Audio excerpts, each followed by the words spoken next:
கிருஷ்ணகிரியில் மக்களை காப்போம் தமிழகத்தை மீட்போம் சுற்றுப்பயணத்தை மேற்கொண்டுள்ள அதிமுக பொதுச் செயலாளர் எடப்பாடி பழனிசாமி தேன்கனிக்கோட்டையில் மக்களிடையே உரையாற்றினார். அதனை தற்போது பார்க்கலாம்.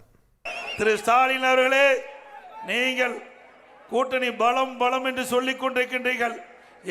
எங்களுடைய கூட்டணி பலம் வாய்ந்த கூட்டணி என்பதற்கு மக்களே சாட்சி.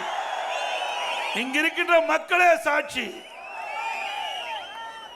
அதிமுக பாரதிய ஜனதா கூட்டணி 2026 சட்டமன்ற பொதுத் தேர்தலில் அதிக இடங்களிலே வெல்லும், வெற்றி பெறும்.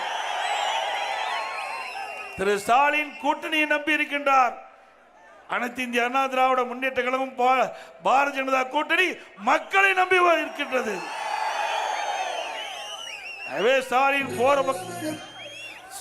போற பக்கமெல்லாம் பரப்புரை ஆற்றுகின்ற பொழுது, கூட்டத்தில் பேசுகின்ற பொழுது 2026 சட்டமன்ற பொதுத் தேர்தலில் திமுக 200 இடங்களில் வெற்றி பெறும் என்று பொய்யா பேசிக் கொண்டிருக்கின்றார்.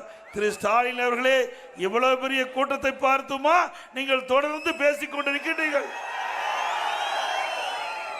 அனைத்து இந்திய அண்ணா திராவிட முன்னேற்ற கழகம் பாரதிய ஜனதா கூட்டணி 2026 சட்டமன்ற பொதுத் தேர்தலில் 210 இடங்களிலே வெல்லும், வெற்றி பெறும். இன்றைக்கு மத்தியில் இருக்கின்ற அரசு, மாநில அரசு இரண்டும் ஒன்றாக இணைந்து மிக சிறந்த திட்டங்களை அதிமுக ஆட்சி செயல்படுத்தினோம். 2021 2016 வரை 5 ஆண்டு காலம், 2011 2016 5 ஆண்டு, 2011 2021 வரை அனைத்து இந்திய அண்ணா திராவிட முன்னேற்ற கழகம் அற்புதமான ஆட்சியை தமிழ்நாட்டு மக்களுக்கு தந்திருக்கு.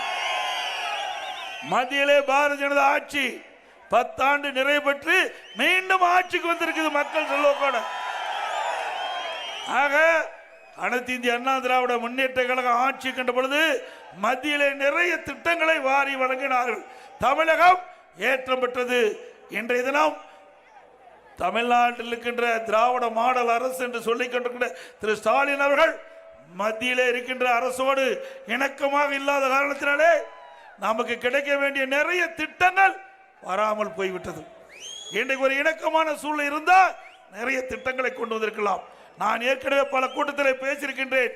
தேர்தல் வருகின்ற பொழுது கருத்து வேறுபாடு இருக்கும் கட்சியிலே எதிர்த்து போட்டியிடுகின்ற பொழுது தேர்தல் முடிந்த பிறகு தேர்ந்தெடுக்கப்பட்ட மக்களுக்கு நன்மை செய்ய வேண்டும்.